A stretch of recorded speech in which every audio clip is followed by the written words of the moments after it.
Oregon State and Washington tee it up in Corvallis this week. Do you smell, Joe?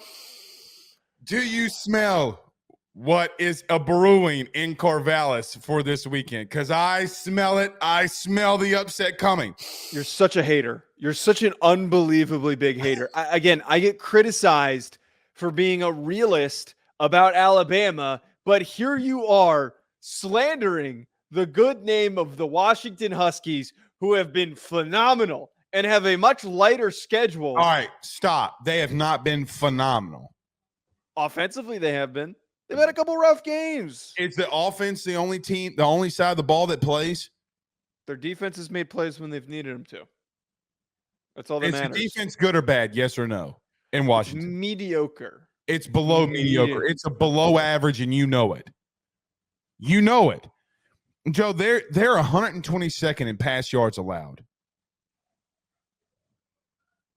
Yeah, it's bad. I know. Okay, I understand it's bad. All right. So listen, Corvallis this weekend, Oregon State Beavers, Washington Huskies. I will admit this. I'm going out on a limb, okay, and picking them. I would be the least because I know Washington fans think I hate them. I do not hate you. I really don't. Seriously, dude, I don't. I think we saw a blueprint last week against Utah, and Oregon State can complete that can complete that game plan. I know that you're not a big DJU fan. I'm not necessarily a massive DJU fan myself, but he's better than Bryson Barnes. Joe, let me tell you what's going to happen in this game. Oregon State's going to keep the ball away. They're going to try to run the football and play keep away and hit critical passes when they need to. Here's the thing that people who don't watch Oregon State football need to know. Joe, they are one of the best rush offenses in the country. One of the best. They're in the top 20. I'm going to say this every single week until I'm blue in the face. Washington is not. They are not. They sold out all game last week against Utah to stop the run and made Bryson Barnes beat them. He couldn't. You cannot do that against DJU. As bad as he's been at times, he is good enough to complete the open passes and run the scheme that they need to run. By the way, they are a top 15 team in rush defense. For this year alone, they are the Coca-Cola version of Utah. And that game was a 7-point game at home. This one is on the road. Oregon State is going to come up with this upset. I feel it in my bones. Final point here. Everybody has told me, and the biggest lie that I have heard all year long when we talked about Oregon State, the only other game, Joe, that we had on the docket for Oregon State, actually it was two. The last one was Oregon State versus Utah, and I got obliterated in the chat about me saying that you better start putting some respect on Oregon State's offense. Got obliterated. Joe, they're number 19 in the country in total offense. They are not as bad as people are painting Oregon State to be offensively. They are going to run the ball. They are going to play keep away. And if Michael Penix is not phenomenal, I'm talking about everybody wants him at the podium for the Heisman. He's going to have to go off like we've seen Bo Nix, like we've seen Jaden Daniels. He is going to have to go absolutely insane, I'm telling you, to win this football game. I like that you use the word we've got the blueprint. You described it as a blueprint of what Utah did last week against Washington. Correct. I'd like to point out that we have a blueprint of why it's easy to beat Oregon State. Might I remind you when Oregon State played Washington State, which is a much worse football team than Washington, but a very potent passing attack. Weak defense that is underperformed, despite by the way, don't bring up the things that I've said about Washington State. We're not talking about that. My point is that Washington State, despite having one of the worst rushing attacks in the country and one of the best passing attacks in college football, they found a way to beat Oregon State. And the way that they did that is by saying, we're going to play fast break basketball. We're going to throw the ball deep down the field. We're going to pick up yards and chunk plays, and we're going to force you to play our game of football. That is what I have described Washington as, and they do it way better than Washington State does. Look, it does stink that this is in Corvallis. Washington has not traveled well because they haven't traveled well. I will admit that they have not traveled well. But I stand by the fact that I have watched, I have seen, I have witnessed Oregon State falter with opportunities to get big wins, and most importantly, have failed to win in a matchup that was already very similar to this. I do not think— They almost lost last week in a very similar one too. Oregon State or Washington? Washington almost lost last week in a similar style football team. They still found a way to win. They still do just enough to win. It cannot be your excuse every single week. It's not an excuse. It's a reason. It is an excuse. Joe, Washington is 122nd in the country in passing yards allowed. They still will put up way more points on the board than Oregon State is capable Not of if doing. they play keep away, they won't. They can't, though. That's the whole thing, is that it's I believe it's a misconception to assume that keep away can be played against this Washington team, because everybody keeps trying to do it and they still put points up on the board and they still score really quickly. Utah is, I'm going to say something that's going to be outlandish here, and I know that you're not going to agree. Utah is not a top 25 team. They're still a really good defense, and they still put points up on them. Sounds cute. They're not a top 25 team. Don't you dare give them a big-time win over a team that has no business being in the top 25, and deep down in your bones, you know it. So I'm confused here, because you're like this. You're discrediting the Utah win, but then you're also using the Utah win as evidence of why Oregon State's going to win. Reversed because of the fact that I think Utah is so anemic offensively.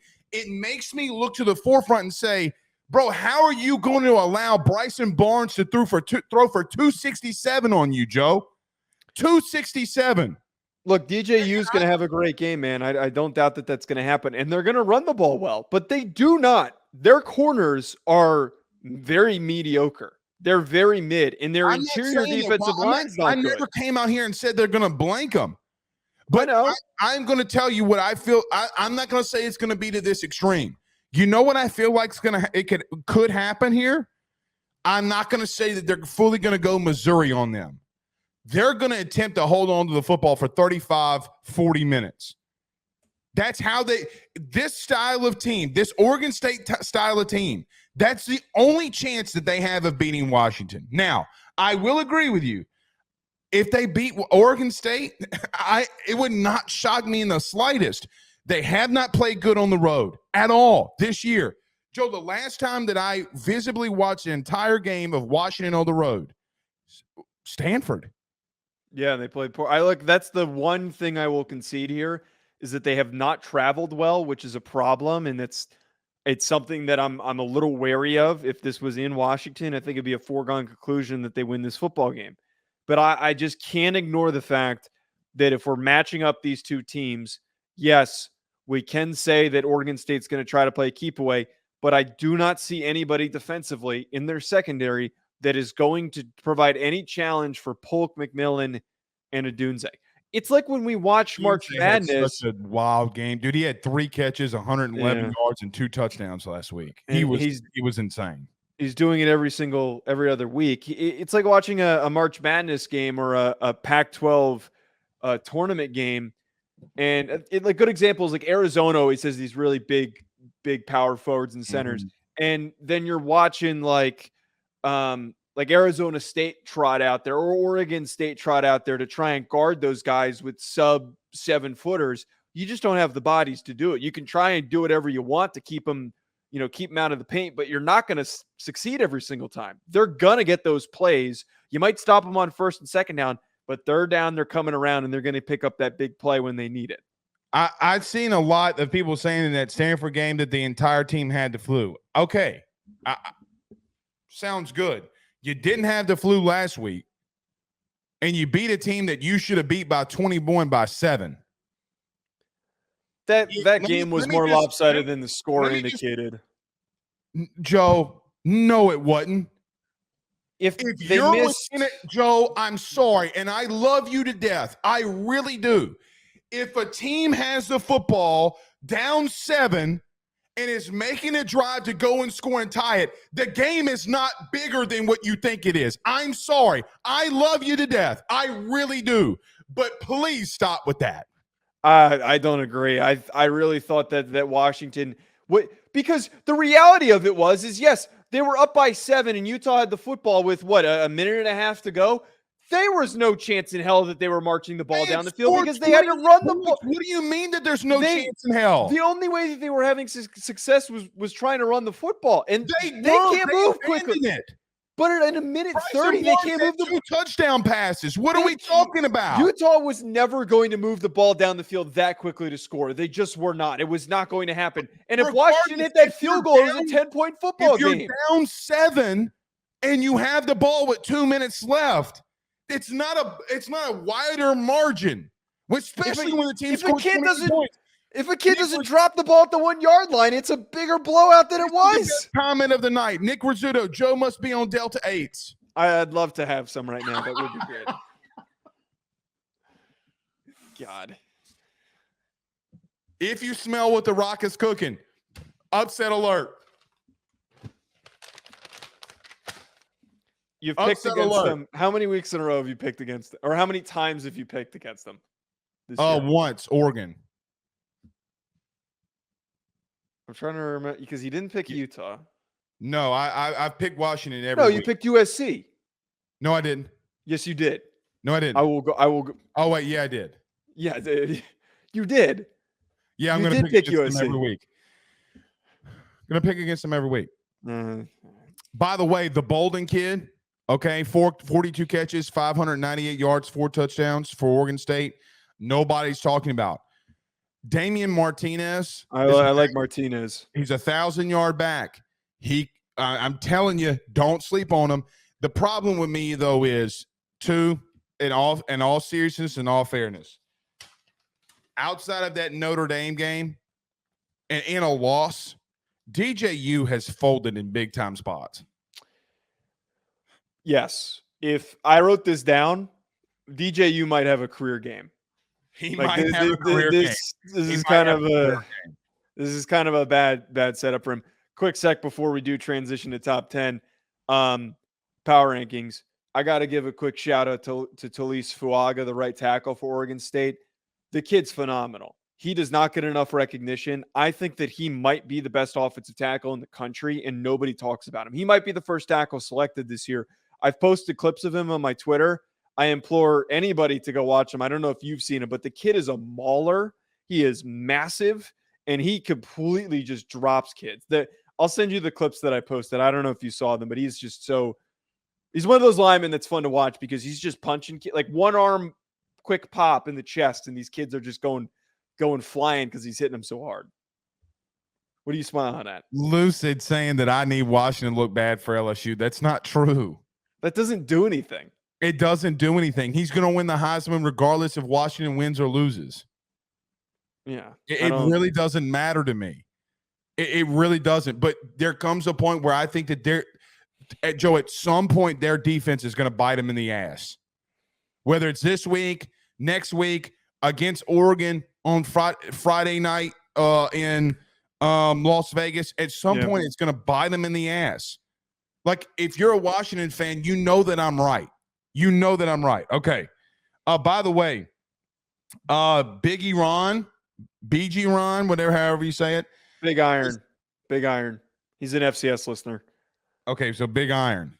Iron says it's also going to be really windy and rainy. If it's 16-mile-an-hour winds, that bodes well for Oregon State. That didn't stop. It was windy and rainy last week, and they still put up 35 points. But it was Washington windy and rainy. It wasn't Oregon windy and rainy. What's the difference? I have no idea, but it sounds cool. Yeah, you stink.